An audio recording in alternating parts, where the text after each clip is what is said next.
L'hypnotiseur originaire de Pepinster, Sandman, sera bientôt sur scène à Liège pour vous faire découvrir son nouveau spectacle appelé Paradoxe. Voici un petit avant-goût de ce spectacle avec Amélie Dubois et Denis Moxet. C'est à la Boucherie, dans la salle de spectacle emblématique de Liège, que l'on a retrouvé Sandman, un des rares hypnotiseurs belges francophones.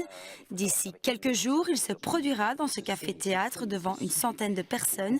L'occasion pour quelques invités privilégiés d'être hypnotisés avant l'heure.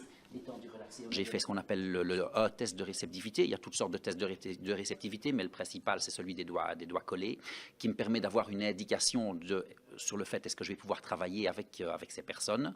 Je les ai emmenés en état d'hypnose, je les ai amenés au sol, je les ai fait déjà bouger un petit peu pour voir encore avec qui j'allais pouvoir travailler, qui est rêveur en fait, parce qu'en hypnose, on a besoin des réceptifs, mais des personnes qui ont la faculté de rêver pour pouvoir prendre les suggestions. Et puis après, je suis parti dans quelque chose simple, une chaise électrique. Voilà, ça c'est un peu plus impressionnant pour les personnes, mais bon, il n'y a aucun risque. Être hypnotisé, cela demande de la concentration et tout le monde n'a pas la chance d'être réceptif.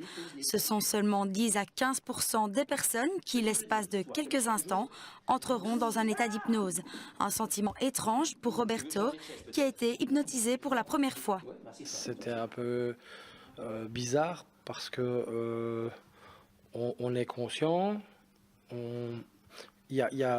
comment dire, on réagit presque instantanément à la voix qui prend le dessus sur le reste des bruits extérieurs, parce qu'on a toutes les impressions normales, mais on est concentré sur une voix précise et on exécute en gros ce que la voix nous dit. Vous entendez ma voix, uniquement ma voix et mes paroles. Les personnes qui sont au sol, simplement, vous allez imaginer... Cette voix, c'est celle de Sandman qui, grâce à l'hypnose, va tenter de faire vivre aux personnes des aventures extraordinaires.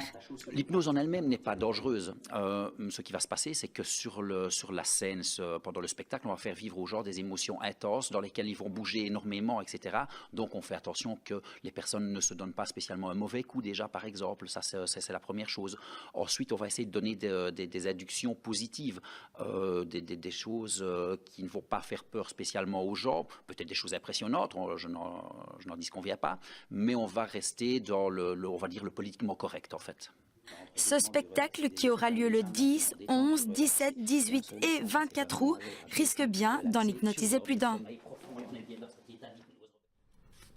Et voilà, c'est la fin de cette édition. Merci d'avoir été avec nous. Un point météo avant de se quitter. Il fait chaud, hein, ça ne vous a pas échappé. Les grosses chaleurs se poursuivent, sont annoncées jusqu'au moins au 15 août.